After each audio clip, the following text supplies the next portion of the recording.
Bismillahirrahmanirrahim. Assalamualaikum warahmatullahi wabarakatuh. Alhamdulillah wassalatu wassalamu ala Rasulillah wa ala alihi wa sahbihi wa mawala amma ba'du. Ibu-ibu yang kami muliakan, bapak-bapak, saudara-saudara jamaah subuh Masjid Izzatul Islam yang insyaallah semuanya kita dirahmati dan dimuliakan oleh Allah Subhanahu wa taala. Wajib kita bersyukur kepada Allah Subhanahu wa taala. Alhamdulillah sampai detik ini kita masih mendapatkan kasih sayangnya berupa nikmat kesehatan, kekuatan dan kesempatan sehingga kembali kita mampu melangkahkan kaki, mengayunkan tangan menuju rumah Allah pagi ini dalam rangka melaksanakan ibadah sholat subuh dan dilanjutkan dengan majelis ilmu. Mudah-mudahan semuanya dalam keridhaannya. Amin ya rabbal alamin. Salawat teriring salam kita sampaikan kepada junjungan kita Nabi besar Muhammad sallallahu alaihi wasallam.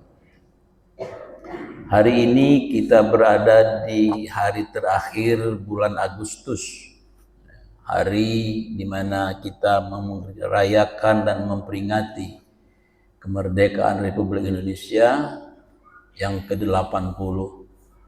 Dan hari ini kita berada di tanggal 7 Rabiul Awal 1447 Hijriah, di mana di bulan ini juga ada peristiwa yang sangat kita agungkan, yaitu Miladin Rasul sallallahu alaihi wasallam. Dalam kesempatan tausiah subuh hari ini saya ingin menghubungkan dua bulan ini, antara bulan Agustus dengan bulan Rabiul Awal. Di bulan Agustus kita memperingati hari kemerdekaan Republik Indonesia, dan kemerdekaan itu sama-sama kita maklumi bahwa berkat rahmat Allah. Berkat rahmat Allah artinya kemerdekaan itu nikmat dari Allah yang wajib kita syukuri. Dan satu-satunya negara yang dijajah oleh orang-orang barat di situ yang merdeka berkat mengusir penjajah, itulah Indonesia. Kalau yang lain seperti Malaysia itu kan hadiah dari kerajaan Inggris, Aljazair itu dari Prancis, ya, Libya itu dari Roma, Italia. Tapi kita dengan kekuatan hanya bermodalkan semangat diiringi dengan senjata yang ringan dibandingkan dengan mereka, tapi kita mampu mengusir penjajah yang bukan satu negara. Belanda, walaupun ada warisannya nangku Belanda. Jepang, bahkan mau tentara sekutu, Masya Allah, berkat rahmat Allah kita merdeka. Dan itu adalah nikmat yang harus kita syukuri. Lalu bangsa Indonesia ini mensyukuri nikmat itu, dibuat satu monumen besar. Dan namanya monumen besar itu adalah Masjid Istiqlal. Istiqlal itu artinya kemerdekaan. Tahun 1950 Menteri Agama yang waktu itu Kiai Haji Hashim Asy'ari, pimpinan pendiri Nahdlatul Ulama, mengusulkan ke Bung Karno dalam rangka wujud syukur kita kepada Allah atas kemerdekaan ini, kita buatkan masjid. Dan masjid itu akhirnya terbangun, masjid yang terbesar di Asia, namanya Istiqlal. Mungkin bapak-bapak sudah pernah sholat di situ, betapa hebatnya masjid itu yang dibangun dengan konstruksi stainless semua. Luar biasa besar, apalagi hari ini justru tambah hebat lagi. Apa hubungannya kita dengan bulan Maulid ini? Karena kita sama-sama mengetahui bahwa di dalam peringatan Maulid yang kita peringati. Arti peringati itu mengingat. Apa yang kita ingat? Kita ingat adalah firman Allah dalam surat Al-Ahzab. A'udzubillahi minasyaitonirrajim. Bismillahirrahmanirrahim. Laqad kana lakum fi Rasulillahi uswatun hasanah liman kana yarjullaha wal yaumil akhir fadzakarallaha dzikran katsira.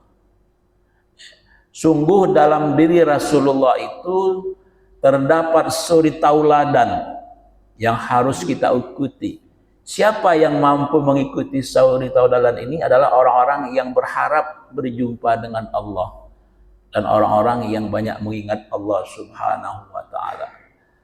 Artinya dalam diri Rasulullah itu terdapat uswatun hasanah dari kita tidur sampai tidur kembali. Artinya 24 jam itu semua perilaku hidup kita ini sudah dicontohkan oleh Rasulullah Sallallahu Alaihi Wasallam. Tapi dalam kesempatan subuh ini, dari semua uswatun hasanah itu, Ustadz hanya ingin menghubungkan dengan Masjid Istiqlal tadi, bahwa bagaimana cara Rasulullah Sallallahu Alaihi Wasallam memakmurkan masjid, atau bagaimana cara Rasulullah memfungsikan masjid.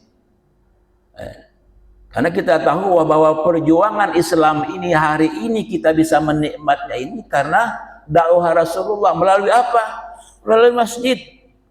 Masjid itu difungsikan bukan hanya sekedar tempat ibadah mahdhah saja, salat 5 waktu, salat Idul Fitri, tapi digunakan untuk lembaga pendidikan, lembaga dakwah, lembaga menyusun strategi perang, tempat mengobati orang sakit dan lain sebagainya. Jadi begitu banyak fungsi masjid di zaman Rasulullah, yang artinya apa? Kalau kita mensyukuri nikmat Allah ini dibuat masjid, maka tugas kita mensyukurinya yaitu dengan memakmurkan masjid itu. Bagaimana cara memakmurkan masjid? Lihatlah uswatun kita. Uswatun kita Nabi besar Muhammad Sallallahu Alaihi Wasallam. Tentu kalau ingin menguraikan fungsi masjid di zaman Rasulullah itu tidak cukup pertemuan yang singkat ini. Bahkan ini kalau kami di Dewan Masjid itu dibentuk dalam pengajian atau pelatihan khusus 2 hari. Tapi dalam waktu yang singkat ini paling tidak kami ingin menggambarkan bahwa hari ini persoalan membangun masjid secara fisik itu tidak bisa kita katakan tidak semangat. Luar biasa semangatnya. Luar biasa orang itu ingin membangun masjid. Bahkan kalau bikin perumahan di daerah-daerah Gandus ini kan semuanya ingin ada pasum tanah yang untuk membangun masjid atau mushola. Dari sisi itu luar biasa. Tapi Nabi Muhammad SAW mengingatkan akan datang suatu masa di mana umat Islam bermegah-megah membangun masjid, tapi sedikit sekali yang mau memakmurkannya. Saya ingin mengatakan bahwa kita membangun masjid itu seperti orang membeli mobil. Beli mobil yang mestinya nyaman, pakai AC, tapi tidak galak karena memakan BBM yang banyak. Ada sanggup beli mobil tapi tidak sanggup beli minyak. Kira-kira aneh tidak? Keanehan itu disampaikan oleh Gus Dur bahwa banyak masjid kita hari ini seperti keranda mayat. Seperti keranda mayat. Semangat kita punya keranda mayat, tapi giliran diajak masuk keranda tidak galak. Nah, jadi kenyataan hari ini bagaimana luar biasanya semangat membangun masjid, dan itu sebetulnya dengan masjid yang banyak tapi tidak memakmurkannya itu satu gambaran bahwa umat Islam hari ini dari sisi keimanannya masih banyak yang lemah. Masih banyak yang lemah. Nah, kenapa? Karena Allah Subhanahu wa taala dalam surat At-Taubah, biasanya ada di masjid-masjid itu di kaligrafi, tapi ini kosong kaligrafinya ya. Kosong, tidak apa-apa. Ada kadang-kadang tergantung kesepakatan kita. Ada yang kepengen kaligrafi, itu juga bagian dari menghiasi masjid, tapi tidak masalah. Ada tulisannya innama ya'muru masajidallah man amana billahi wal yaumil akhir wa iqamis shalah wa ita'iz zakah wa lam yakhsha illallah ulaika asa ayyakunu minal muhtadin. Hanyalah orang-orang yang beriman kepada Allah dan hari akhir dan mendirikan salat serta menunaikan zakat dan mereka tidak takut selain Allah, mereka lah yang mendapat petunjuk dari Allah. Jadi gambaran kenapa masjid kita hari ini belum makmur, karena memang belum ada orang-orang yang beriman yang kuat. Karena yang berhak memakmurkan masjid itu orang-orang yang beriman kepada Allah dan hari akhir. Maka dalam satu hadis Nabi mengatakan, apabila kamu melihat seorang laki-laki datang ke masjid, saksikan bahwa dialah orang yang beriman. Jadi kalau ibu-ibu nak nyari jodoh untuk anaknya, jenguklah kalau ada lanang bujang, sudah pantas dia menikah itu rajin ke masjid, itulah yang dipilih. Dasarnya nggak mobilnya apa, gawinya apa, yakinkan kalau dia rajin ke masjid, kata Nabi, fashhidu, saksikan dia orang yang beriman. Tapi hari ini kan kita sulit melihat laki-laki muda yang ke masjid. Hari ini kan tidak ada. Karena namanya malam minggu nih biasanya budak nih kalau lewat tadi tuh, ya Allah, di pinggir jalan itu. Inilah generasi kita yang hari ini gambarannya seperti itu. Yang wajar kalau anggota DPR itu giliran ngomong sembarangan, sudah ngomong sembarangan ngejek pula. Karena ngapa? Karena dia merasa bahwa suara dia itu diperoleh dari nyogok, dibeli. Kamu nak merotes pula kami besar gaji, kamu tuh lah kami suap kalau. Benar tak hari ini? Benar. Jadi dia lah anggota DPR itu kan dia jadi terus. Ngapa? Karena lah tahu strateginya. Penting wanifero. Jadi artinya hari ini betapa kalau kita seolah Indonesia gelap itu begitulah. Hari ini kan satupun kita tidak menyaksikan pemuda yang tadi dikatakan Nabi, kalau kamu melihat seorang laki-laki datang ke masjid, saksikanlah bahwa dia orang yang beriman. Dan salah satu dari 7 perlindungan Allah yang akan kita dapatkan di hari akhir nanti adalah rajulun qalbuhu mu'allaqun fil masajid. Orang yang akan mendapatkan perlindungan dari Allah di padang mahsyar nanti, di mana jarak matahari itu dengan kepala kita hanya sejengkal, salah satunya adalah orang-orang yang hatinya terpaut ke masjid. Luar biasa.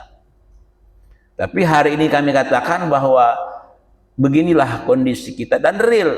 Karena kebetulan saya ini 12 tahun di Dewan Masjid, dan hari ini sebagai Korwil Islamic Center, sebagai Korwil Persatuan Masjid Serantau, bukan saja Indonesia tapi beberapa negara sahabat kita. Begitulah kondisi kita hari ini. Dari sisi fisik masjid luar biasa, apalagi kadang-kadang pengurus masjidnya tidak berhenti nak berais, dikit-dikit lah merubah ini, nak merubah keramik lah, nak merubah ini, tidak pernah memikirkan bagaimana fungsi masjid di zaman Rasulullah. Fungsi masjid di zaman Rasulullah memang iya sebagai tempat ibadah mahdoh. Artinya dari sisi manajemen, bagaimana masjid itu menyiapkan prasarana untuk pelaksanaan sholat 5 waktu. Bagaimana supaya jamaah itu senang datang ke masjid. Tentu yang harus dipersiapkan pertama adalah bagaimana kita menyiapkan seorang muazzin yang bagus. Suaranya indah, tajwidnya bagus. Kenapa? Karena itu bagian dari pelayanan kita. Bagian yang saya yakin kalau dengarnya itu tersentuh hati. Ini banyak masjid yang kadang-kadang yang azannya sudah, ya, mungkin dia merangkap beberapa jabatan di situ. Dia yang marbot, yang buka pintu, dia yang ngidupkan mic, dia yang azan. Barangkali ada yang dia juga yang iqomah. Masih ada itu. Masih ada yang masjid itu hanya dibuka oleh marbot masjidnya. Karena tadi salah satunya mungkin tadi yang azan tadi itu mengaruh itu. Wa azin pinnas, sebetulnya azan itu bukannya panggilan muazin, panggilan Allah. Yang dulu sempat Nabi Ibrahim itu mengatakan, ya Allah, mana mungkin suara aku didengar. Engkau azan saja, soal orang itu tergetar hati tidak, itu urusan aku. Yang penting kau panggil. Nah, jadi salah satu fungsi Masjid Zaman Rasulullah adalah bagaimana sarana prasarana mendukung ibadah itu kita siapkan. Yang saya katakan tadi, hari ini kita sanggup masjid, bangun masjid, tapi kita tidak sanggup gaji imam, tidak sanggup ngaji marbot, tidak sanggup gaji muazzin. Padahal itu sebetulnya kalau kita mau bisa, asal dalam manajemennya itu benar. Kalau saya sering berkiblat ke Jogokarian karena itu satu-satunya masjid yang hari ini menjadi kiblat bagi orang-orang yang ingin masjidnya makmur. Masjid makmur itu adalah salah satunya sholat subuhnya jamaahnya sama dengan sholat Jumat.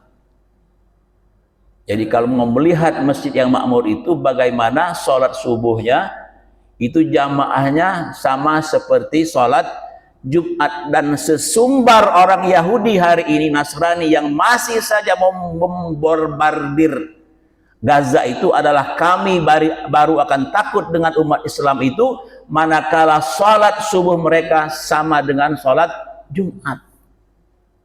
Pacak ada itu kita lakukan, pacak. Asal kita petakan, buat peta dakwah. Misalnya masjid ini dimiliki secara khusus oleh komplek apa gitu, atau komplek atau RT gitu kan, mungkin berapa RT. Nah, dari berapa RT itu kan kita data berapa jumlah yang sudah bisa melaksanakan, sudah mau balik yang bisa melaksanakan sholat berjamaah, yang walaupun mungkin anak kecil juga kita data.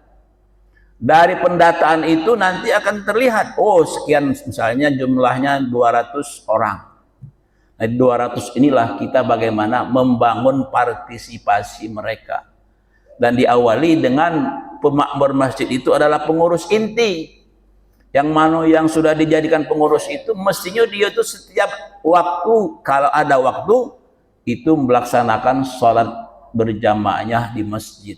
Karena laki-laki itu sebagian ulama mewajibkan sholat ke masjid berjamaah.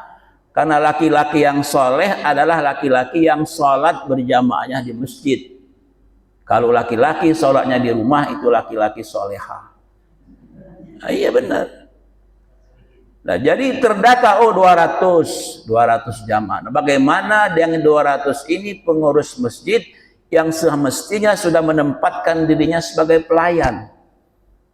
Pengurus masjid itu semestinya menempatkan dirinya itu sebagai pelayan. Kalau bapak-bapak, ibu-ibu pernah umroh, pernah haji, biasanya ada sering dapat kotak-kotak snack, ada makanan berat juga. Itu tertulis di kota itu, hadiah min al-khadim al-haramain. Hadiah dari 2 pelayan tempat suci. Jadi Raja Arab Saudi yang hebat itu tuh menempatkan dirinya dalam urusan masjid Mekah dari Madinah itu sebagai pelayan. Barangkali kita ngerasa bagaimana pelayanan masjid itu. Air zam-zam itu setiap bucu ado, di sa'i itu setiap bucu ado yang dinginnya, ada yang sedangnya. Itu kan bagian dari melayani supaya orang senang. Lihatlah kesenangan orang hari ini menuju ke sana itu luar biasa, tidak berhenti. Bandara itu melihat pemandangan orang berangkat umroh. Apa? Karena dia kadang-kadang belumlah balik, kepengen lagi, nyaman. Karena dilayani dengan sebenar-benarnya sebagai tamu Allah. Min duyufir rahman, dari tamu yang maha kasih. Kenapa? Karena pengurusnya menempatkan dirinya sebagai pelayan, melayani bagaimana supaya jamaah itu tertarik datang ke masjid, bagaimana dia datang ke masjid nyaman beribadah. Tentu bagian-bagian itu salah satunya adalah muazzin yang bagus dan imam yang bagus. Kita kalau berimam itu yang imam yang jahar, yang dibacakan dengan jelas itu, dengan bacaan yang murattal, tartil, bukan balik-balik dikit-dikit kulhu, dikit-dikit kul, bedekul itu, orang malek juga, bedekul terus. Tapi kalau rutin dari juz 1, Karena imam kita ini imam yang hafid, yang hari ini tidak langkah lagi, banyak. Banyak sekarang ini dengan rumah-rumah tahfidz itu anak-anak muda yang bacaannya bagus dan hafiz. Itu enak, Pak. Saya mencoba di masjid di kampung saya itu, kebetulan punya Pak Mularis, memang berduit. Dari awal didirikan sudah pakai imam rawatibnya itu yang hafiz, Masya Allah. Sudah khatam yang ketiga ini bacaan Quran dalam sholat. Itu membuat jamaah itu senang gitu. Kenapa? Karena imamnya itu bagus, dan itu bagian dari prasyarat bagaimana orang bagi kita untuk menyenangkan jamaah yang datang. Jadi memang betul masjid sebagai sarana ibadah, tapi sarananya itu harus kita persiapkan dengan yang baik, dengan ambal yang bersih, tidak kapan sujud pasir nempel di kening. Kemudian itu kadang-kadang padahal secara saldo masjid itu ada. Tapi sekarang ini aneh, banyak pengurus masjid bangga dengan saldo yang banyak. Oh bangga 100 juta. Padahal itu kan duit banyak itu tuh. Yang mestinya harus berjalan. Jariah itu, ini yang kadang-kadang salah pemahaman orang itu, kapan bangun masjid seolah-olah dia akan dibangunkan masjid di surga nanti kan. Man bana masjidan fid dunya banallahu fil jannah baitan fil jannah. Siapa yang membangun masjid di dunia ini akan dibangunkan masjid di akhirat nanti. Itu akan menjadi amal jariah kalau masjid itu berfungsi sebagaimana mestinya, makmur, artinya dipakai oleh orang banyak. Tapi kalau sepi, subuhnya sepi, kegiatan-kegiatan yang lain tidak ada, artinya kan tidak begitu banyak jariah yang akan kita dapat. Jadi bukan dinilai itu dari bangunnya, tapi bagaimana kemakmuran masjid itu kita lakukan, terutama dalam menjalankan sholat 5 waktu. Jadi apapun yang kira-kira bakal menarik orang datang ke masjid itu, pengurus masjid harus kreatif. Jangan sampai masjid buat dilarang tidur, dilarang ngecas HP atau laptop. Itu terjadi Pak di Masjid Raya Takwa itu kan masjid provinsi itu. Aneh, masjid provinsi ada merek-merek dicolokkan itu dilarang ngecas HP dan laptop. Ya Allah Rabbi. Masjid yang dibiayai oleh pemerintah, pengurus masjidnya itu tidak menjadi bagian dari melayani orang sebesar apapun yang sebelum dipakai dia. Orang bahkan lebih dari itu disiapkan kopi pakai susu plus snack, dan itu juga bagian dari daya tarik. Di Masjid Jogokarian itu yang namanya majelis, termasuk hari Jumat itu tidak ada pertemuan yang tidak ada snacknya, makannya. Itu bagian dari apa snack makan itu? Kan namanya dakwah itu kan ngajak orang makan. Inti dari dakwah yang dilakukan oleh Wali Songo itu kan ngajak orang makan dulu, makan, baru masuk materi yang ngajak dia berbuat kebaikan. Untuk melakukan itu, seolah-olah pengurus masjid tabu, tidak boleh mengeluarkan kas masjid untuk urusan makan-makan. Tidak masalah. Itu kan bagian dari pelayanan. Maka awal titik dari kemakmuran Masjid Jogokarian itu kan diawali dengan bikin surat undangan. Undangan mengadakan sholat subuh, di bawahnya ada catatan, disiapkan kopi pakai susu, sendal yang hilang diganti yang baru. Itu kan teknis. Perkara orang itu datang karena ada kopi susu atau pengen mengganti sendal yang buruk dengan yang baru seolah-olah hilang, no problem. Itu urusan Allah menggerakkan hati dia yang ingin terpaut ke masjid tadi. Kita ini kan Pak Mano, hati kita kan selalu terpaut ke masjid. Belum azan kitalah datang, sudah apalagi setelah azan. Itu kan terukurlah dalam diri kita sehari-hari ini bagaimana hati kita itu ke masjid itu sejauh mana. Dan itulah ukuran keimanan kita hari ini. Tergantung bagaimana kita menyemangati masjid yang kita bangun secara fisik semangat, tapi bagaimana yang lebih semangat itu adalah memakmurkannya, terutama di dalam sholat 5 waktu. Terutama lagi di dalam sholat yang paling berat dilaksanakan oleh orang munafik adalah sholat isya dan sholat subuh. Tapi hari ini alhamdulillah kita menyaksikan luar biasa jamaah di sini. Jadi Bapak sekalian, fungsi masjid itu adalah memang tempat beribadah kepada Allah, terutama Secara harian itu pengurus masjid bertanggung jawab kepada pelaksanaan sholat 5 waktu. Yang mingguan adalah bertanggung jawab terhadap pelaksanaan suksesnya sholat Jumat. Bagaimana kita menyiapkan khatib yang baik, qori yang baik, dan situasi hari itu juga tenang. Karena itu kesempatan. Ya. Kemudian fungsi yang ketiga, melaksanakan kegiatan sholat 2 hari raya. Itu juga harus difasilitasi sedemikian rupa. Jangan kegiatan sholat tahunan beda dengan sholat-sholat biasa. Entah mungkin kalau sholat Idul Adha itu makan bersama di situ. Sebelum motong hewan korban makan lontong dulu, karena disunahkan di Idul Adha itu puasa dulu sebelum sebelum sholat Id. Kalau sholat Idul Fitri kan dianjurkan makan dulu, dianjurkan.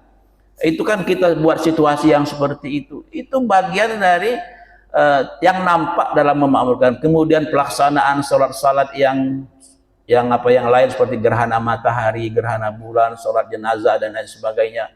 Dan yang terkait juga dengan urusan ibadah mahdohah di masjid ini adalah penyelenggaraan hewan korban. Bagaimana masjid memfasilitasi supaya jamaah di sekitar sini kalau bisa ikut korban semua. Dengan apa? Sistem arisan, nabung dan lain sebagainya. Karena kita kalau nak berdegup 3 juta mungkin berat, tapi kalau masjid memfasilitasi, ada kegiatan menabung memfasilitasi itu, insya Allah akan meningkat, diberikan kemudahan seperti itu. Jadi hal-hal seperti ini sudah dicontohkan oleh Rasulullah Sallallahu Alaihi Wasallam sebagai uswatun hasanah. Kemudian fungsi masjid di zaman Rasulullah adalah sebagai pusat pendidikan. Alhamdulillah, karena ada masjid hanya fungsinya mahdohah, tidak pernah ada pengajian di situ. Padahal kita ini kan butuh santapan rohani. Pengajian sebetulnya memang harus difasilitasi yang baik. Inti pengajian itu, kalau kita sudah mempetakan jamaah tadi, kita akan tahu. Kan di dalam pemetaan itu kita akan data apakah dia sudah mampu membaca Al-Quran dengan benar atau belum yang kenal huruf alif sebatang. Apakah butuh pengajian fikih. Dan kebutuhan itu bukan kebutuhan pengurus masjid. Ditawarkan kira-kira dengan waktu ini, dengan jam ini, siapa yang mau ikut dari pengajian ini. Ini kadang-kadang pengurus masjid membuat satu pengajian, waktunya ditentukan, tapi yang lain tidak bisa mengikuti. Artinya partisipasi jamaah itu harus dilibatkan. Jangan keputusan pengurus saja tanpa melibatkan jamaah kita. Sebetulnya apapun urusan ibadah ini dapat diselesaikan secara mandiri oleh jamaah. Nah, misalnya tadi 200 orang, setelah kita data buat RAB, rencana anggaran belanja negara, RAPBM. Ternyata dari segi kegiatan untuk honor imam, honor khatib, honor mubaligh dan lain sebagainya itu, misalnya setiap minggu itu harus tersedia dana misalnya 5 juta. 5 juta setiap minggu. Berarti kalau kita hitung setiap bulan berarti 20 juta sebulan. Nah, dari 20 juta sebulan itu dibagi 200. Dibagi 200. Berapa, Pak? Dari hasil dibagi 200 itu dibagi 4 kali Jumatan, hanya kita cuma mengandalkan kota amal. Misalnya terakumulasilah dari setiap minggu itu dengan 200 jamaah dengan anggaran 20 juta tadi, masing-masing kita terbebani 500.000 misalnya, atau mungkin yang kecil baik dulu, mungkin 100.000 terbebani dalam melaksanakan program itu. 100.000 per orang dibagi 4 kali Jumat, berarti setiap Jumatan itu diharapkan dia mampu mengisi kota amal itu 25.000. Ini contoh baik. Alangkah dosanya Ustaz, 25.000 setiap Jumat. Misalnya, misalnya, berarti setiap Jumat kita berkewajiban sebagai jamaah mandiri untuk berinfak kota amalnya, mengisi kota amal tersebut. Tentu ini kan sudah merupakan kesepakatan nantinya itu. Nah, Maka akan dibuat satu pernyataan, kalau Anda hari ini berinfak 25.000 berarti Anda jamaah mandiri. Tetapi kalau Anda berinfak kurang dari 25.000 berarti ibadah Anda disubsidi oleh masjid. Dengar subsidi itu, oh miskinnya aku ini beribadah. Ada galau aku dikategorikan jamaah yang disubsidi. Akhirnya dia berusaha malah 25.000. Yang tadi yang jamaah mandiri dia sanggup 25.000 itu, aku kepengen lebih meningkat lagi jamaah yang mampu memberikan kebaikan kepada orang lain. Itu salah satu metode untuk mengukur, jangan sampai kita selama ini kapan ada kegiatan berbicara masalah UUD, ujung-ujungnya duit, ya dana, ya tidak mau.